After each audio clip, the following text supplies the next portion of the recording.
పిండి నానబెట్టే పని లేకుండా అప్పటికప్పుడు నిమిషాల్లో స్పాంజ్ దోశను ఇలా ప్రిపేర్ చేయాలో చూసేద్దాం. ముందుగా మిక్సీలోకి 2 కప్పుల వరకు బోల్ పెలాలో, అదేవిధంగా కప్పు వరకు సూజీ రవ్వ, అరకప్పు వరకు పెరుగు కూడా వేసుకుని తగిన వాటర్ వేసుకుని మెత్తగా గ్రైండ్ చేసుకోవాలి. వీలైతే మధ్య మధ్యలో కొద్దిగా వాటర్ యాడ్ చేస్తూ మెత్తగా గ్రైండ్ చేసుకోవాలి, బరక అనేది లేకుండా. ఆ తర్వాత ఒక బౌల్లోకి వేసుకుని 15 నిమిషాల పాటు పక్కన పెట్టేసుకోవాలి. ఆ తర్వాత కట్ చేసినటువంటి మీకు వచ్చినటువంటి వెజిటేబుల్స్ యాడ్ చేసుకోవాలి. ఆనియన్, టమాటో, క్యారెట్, క్యాప్సికమ్, కొత్తిమీరకు వేసుకుని ఆ తర్వాత రుచికి తగినంత సాల్ట్ కూడా వేసుకొని చిటికెడంత బేకింగ్ సోడా కూడా వేసుకుని బాగా కలిపేసుకొని ఈ విధంగా ప్యాన్ పెట్టేసుకోవాలి. స్టవ్ మీద ఆయిల్ అప్లై చేసుకోవాలి ప్యాన్ కి. ఆ తర్వాత దోశ ప్రిపేర్ చేసుకోవాలి. వీలైతే కాస్త కారపొడి కూడా చల్లేసుకోవచ్చు, బాగుంటుంది. అంచుల వెంబడి కాస్త ఆయిల్ రాసి 2 వైపులా క్రిస్పీ అయ్యే వరకు ఫ్రై చేసుకొని తీసామంటే స్పాంజీ ఉండేటువంటి దోశ తయారైపోతుంది. మరి మీరు కూడా ట్రై చేయండి. వీడియో నచ్చితే లైక్ చేయండి, షేర్ చేయండి, సబ్స్క్రైబ్ చేయండి. Thank you for watching. By by.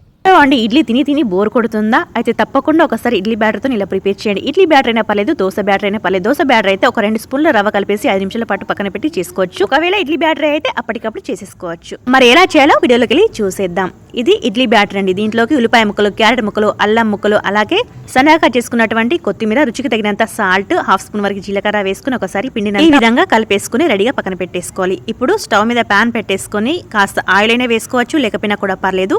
గరిటెడు 2 గరిటెలు తీసుకొని ఈ విధంగా వేసేసుకొని కొద్దిగా ఆయిల్ వేసుకోవాలి సైడ్స్ వెంట.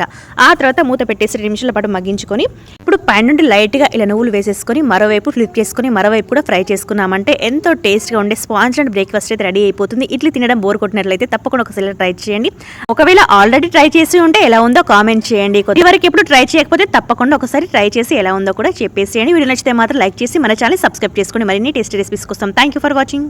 తిన్నా కొద్ది తినాలనిపించేటువంటి దూది లాంటి పొంగనాలు ఎలా చేయాలో చూసేద్దాం. ముందుగా మిక్సింగ్ బౌల్లోకి 3 కప్పుల వరకు బియ్యం, కప్పు శనగపప్పు, కప్పు మినప్పప్పు, కప్పు పెసరపప్పు, కప్పు అటుకులు, ఇన్ని మెంతులు వేసుకొని ఇప్పుడు శుభ్రంగా కడిగేసుకొని ఆ తర్వాత వాటర్ వేసుకుని మరొక 4 గంటల పాటు నానబెట్టేసుకోవాలి. ఆ తర్వాత మిక్సీ జార్లోకి వేసేసుకొని తగిన వాటర్ కూడా వేసుకొని మెత్తగా గ్రైండ్ చేసేసుకోవాలి.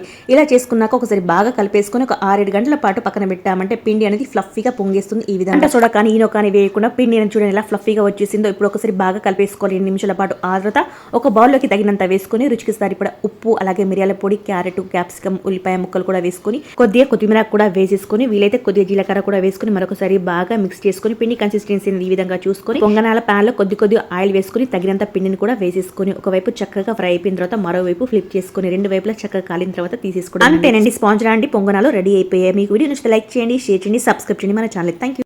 ఇంట్లో సోరకాయలు ఎక్కువగా ఉన్నప్పుడు, లేదంటే మిగిలిపోయినప్పుడు కానీ, లేదంటే ఏం చేయాలో తోచినప్పుడు కానీ ఒక్కసారి ఇలా ట్రై చేయండి. నోటికి రుచిగా చాలా టేస్టీగా ఉంటుంది.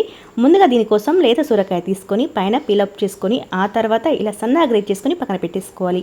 బౌల్లోకి కప్పు వరకు బియ్యపిండిలో మనం గ్రేట్ చేసుకున్నటువంటి ఈ సోరకాయ తురుము, అలాగే కట్ చేసుకున్నటువంటి ఉల్లిపాయ ముక్కలు, పచ్చిమిర్చి, జీలకర్ర కచ్చాపచ్చి దంచేసుకోండి. అలాగే రుచికి తగినంత ఉప్పు, కారం, ధనియాల పొడి, అలాగే కొన్ని వేయించినటువంటి పల్లీలు, కరివేపాకు, పసుపు, అలాగే కొద్దిగా వాము కూడా వేసేసుకొని ఒకసారి బాగా కలిపేసుకోండి.